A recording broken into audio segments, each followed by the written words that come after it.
Olá, meu nome é Alexandre Henrique, irei iniciar a aula 20 do curso de Física 4. Qual será o assunto desta aula? Dinâmica do movimento circular variado, então tem aceleração tangencial. Bom, a força resultante é igual a massa vezes a aceleração. Quando a força resultante for centrípeta, você tem que a massa é igual a aceleração centrípeta. Portanto, a resultante centrípeta, você tem que a massa é igual a resultante centrípeta é igual a massa multiplicado pela velocidade ao quadrado dividido pelo raio. Ou você tem que a resultante centrípeta vai dar massa multiplicado pela velocidade angular ao quadrado multiplicado pelo raio. Então isso aqui foi uma revisão das aulas anteriores. Então toda o raio, a resultante e a aceleração resultante tem o mesmo sentido e a mesma direção. Portanto, resultante e a aceleração resultante tem o mesmo sentido e a mesma direção. Isso aqui é do princípio fundamental da dinâmica, segunda lei de Newton.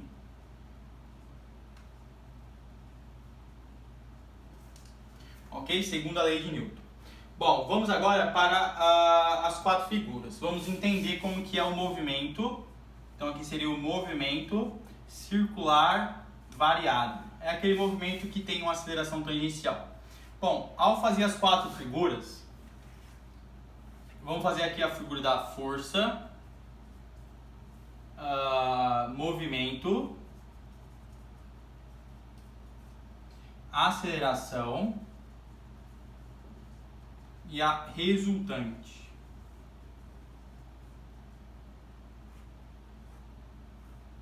Bom, o movimento é um movimento circular que está ao centro da circunferência. Portanto, ele está aqui, ele tem um bloco aqui.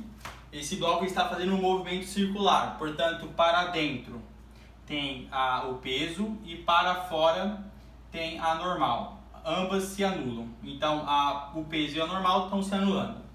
O movimento seria o movimento circular acelerado. Portanto, se eles estavam fazendo esse movimento aqui, ele vai ter uma velocidade para cá. Bom, a aceleração, por ser um movimento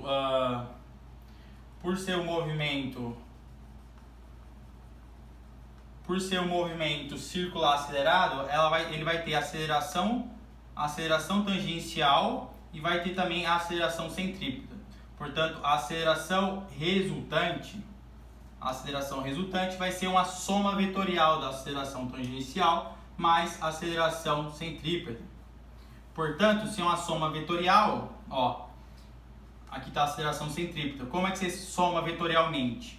Você vai ter aqui uma aceleração tangencial. Pega a aceleração tangencial, que a aceleração tangencial é igual ao módulo da aceleração escalar.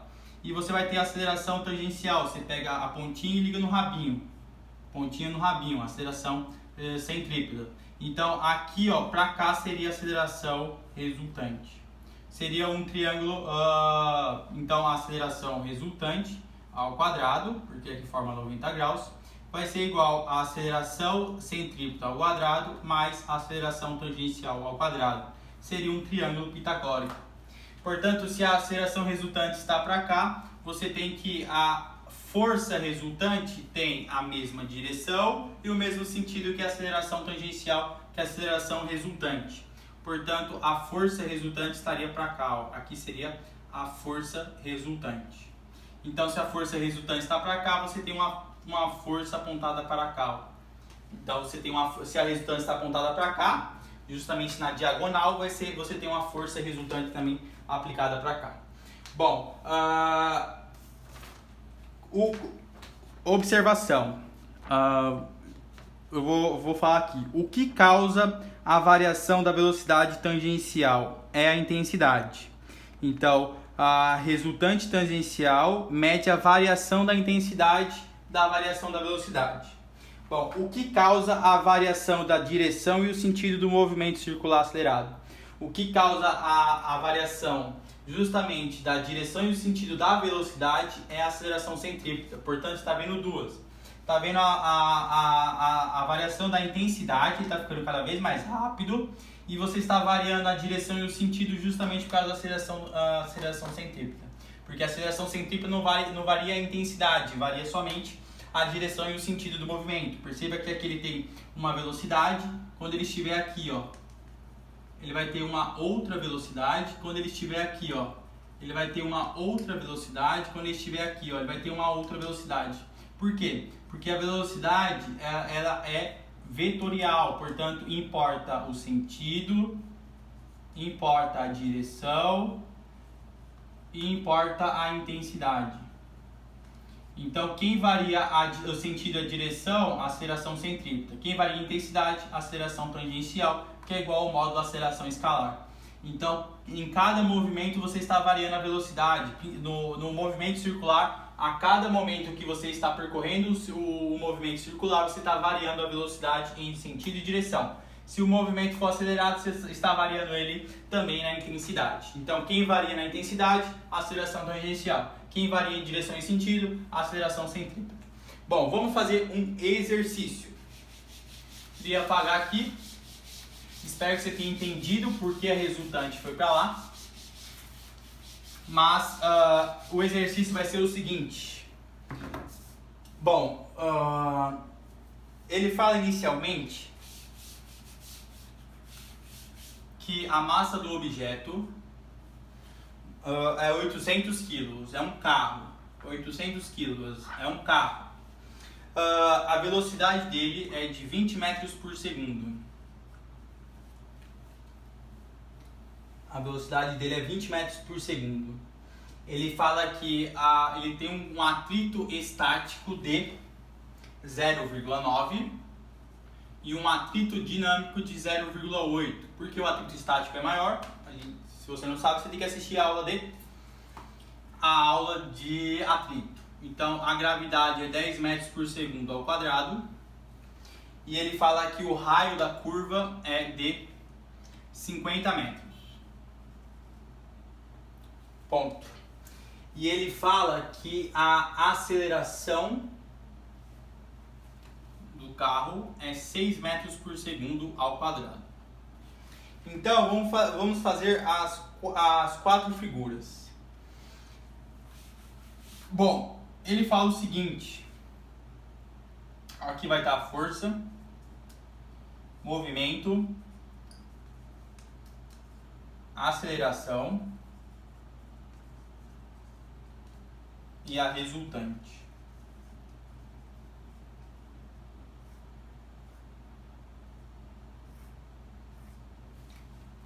Inicialmente, ele fala que esse corpo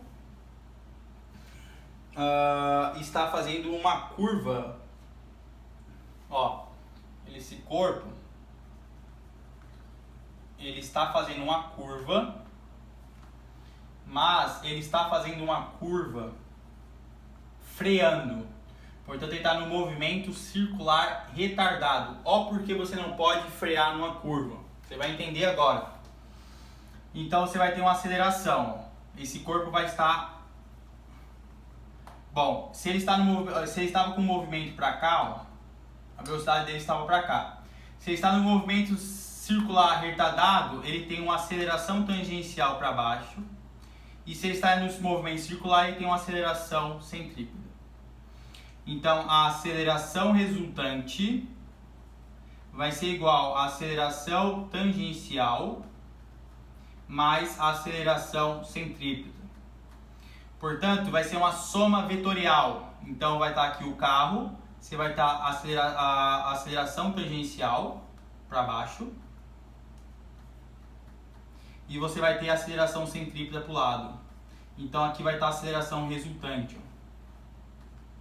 Então, você tem um triângulo pitagórico. Você sabe que a aceleração resultante ao quadrado vai ser igual à aceleração tangencial ao quadrado mais a aceleração centrípeta ao quadrado.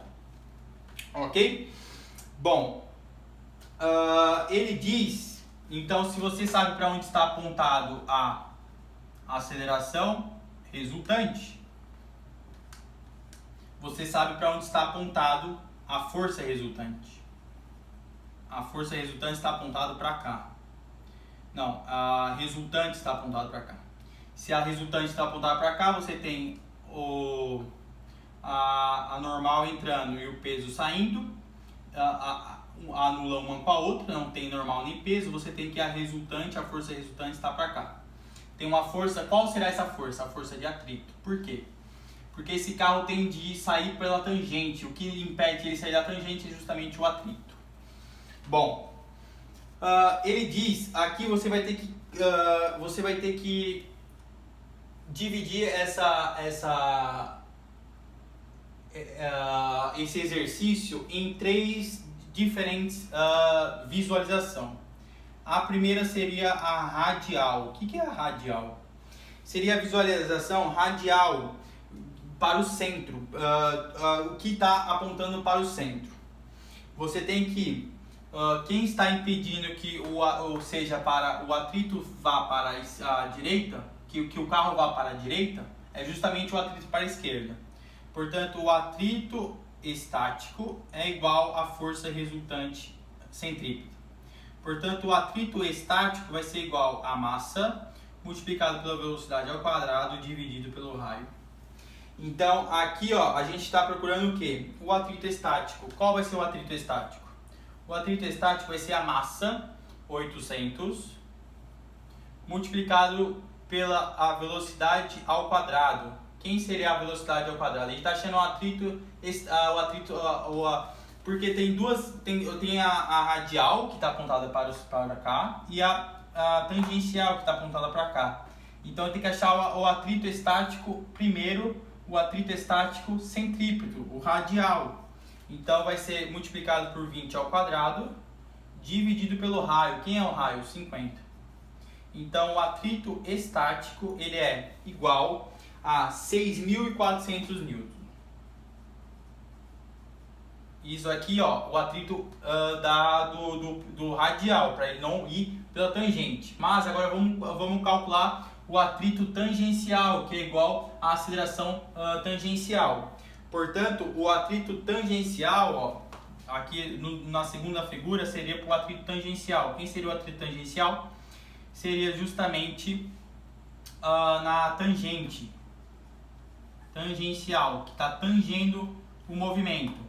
Então, o atrito tangencial é igual à aceleração escalar. Portanto, o atrito tangencial vai ser igual a massa multiplicado pela aceleração. Portanto, o atrito tangencial vai ser... Quem é a massa? A massa é 800. Multiplicado pela aceleração, que é 6 metros por segundo. Então, você tem o atrito tangencial vai ser igual a 4.600 newton. Você achou os dois atritos, agora você consegue achar a aceleração resultante. Por quê? Porque você achou o atrito centrípico da centrípeta, achou o atrito tangencial, agora você tem capacidade de achar o atrito resultante, que é a força resultante. Então você tem que a força resultante, ou o atrito resultante ao quadrado, vai ser igual a 64.000 ao quadrado, mais 4.600 ao quadrado. Então você vai ter que o atrito vai ser 64 vezes 64, o atrito resultante vai ser 8.000 newtons. Porque você não pode frear na curva. Se você entrar numa curva somente com o atrito radial da centrípeta, vai ser 6.400. Se você frear antes, só frear sem estar entrando na curva, o atrito vai ser 4.600. Se você entrar em uma curva freando, o atrito vai ser de 8.000 newtons. O que você pode perguntar agora? Bom, o que me impede de não deslizar? Justamente o atrito dinâmico.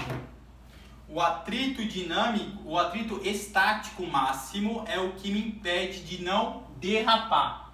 Então, se eu estou aplicando um atrito de 8.000 newtons ao entrar, qual é o atrito dinâmico máximo? Então, o atrito dinâmico máximo será o atrito dinâmico máximo será a constante de atrito de estático multiplicado pela normal. Quem é normal? O peso. Então, o atrito estático máximo ele vai ser igual a constante de atrito estático máximo. Quem é? 0,9 multiplicado pelo peso, porque normal e peso é a mesma intensidade. Então, mg. Então, o atrito estático máximo é igual a 0,9 vezes 800 vezes 10. Portanto, vai ficar 9 vezes 800. Quem é 9 vezes 800? 7.200 newton. Então, quando você entra em uma curva freando, você tem um atrito maior do que o atrito estático máximo. O que isso quer dizer? Que você vai derrapar. Você vai sair pela tangente. Por quê? Porque o atrito foi maior que o atrito estático máximo. Então, você vai... o atrito estático máximo que não está permitindo você derrapar, você fez um atrito maior, portanto você vai derrapar. Por isso que você não pode de jeito nenhum, o atrito estático máximo seria aquele que quando você estivesse entrando na curva, você está tendendo a ficar em movimento retilíneo uniforme. O que não está deixando você ficar em movimento retilíneo uniforme é justamente o atrito que está apontando para o centro, que é de 7.200 newtons. Mas você veio com um atrito de 8.000 newtons, então você vai derrapar, você vai sair você não vai ter mais o atrito estático máximo, você vai entrar no atrito dinâmico, então você vai derrapar justamente porque você entrou na curva freando. Nunca pode entrar na curva freando. Quando você está entrando na curva freando, você vai ter duas acelerações diferentes. Você vai ter a aceleração tangencial e a aceleração centrípeta. O atrito você estaria entrando, então, você estaria entrando na curva. Então, entrando na curva, você está querendo sair pela tangente. Quem está deixando, você está saindo pela tangente, quem está deixando você sair pela tangente é o atrito dinâmico. Sendo que você aplicou uma força maior do que o atrito dinâmico máximo, no atrito estático máximo. Então você passou do atrito em 600 newton. Então você vai ter uma aceleração justamente contrária ao movimento. Você vai ter uma aceleração para cá, você vai derrapar, ok? Você vai virar, né? Você vai derrapar, vai girar o carro, porque você teve um atrito maior do que o atrito estático máximo, ok? Então você não pode entrar numa curva freando e nem numa curva acelerando, porque você vai aumentar a aceleração resultante, portanto você vai aumentar a força resultante. Se você aumentar a força resultante que seja maior que o atrito estático máximo, o seu carro vai derrapar. Por quê? Porque você venceu o atrito estático máximo, que é aquele que não deixa você deslizar. Aí você vai entrar no atrito dinâmico, portanto você vai ficar deslizando até o carro parar, porque tem um atrito. Bom, então a aula de hoje é isso. Você sempre tem que dividir a figura, você tem que dividir a figura na radial, depois na tangencial e depois somar os dois para achar o atrito, a força resultante. Achar a força resultante não, achar a aceleração resultante. Com a aceleração resultante você tem a força resultante, ok? Então a força resultante seria justamente a aceleração resultante. Bom, então a aula de hoje fica por aqui. Deixa o like, compartilha se gostou. E agora não entre em uma curva nem freando e nem acelerando. Tchau, tchau!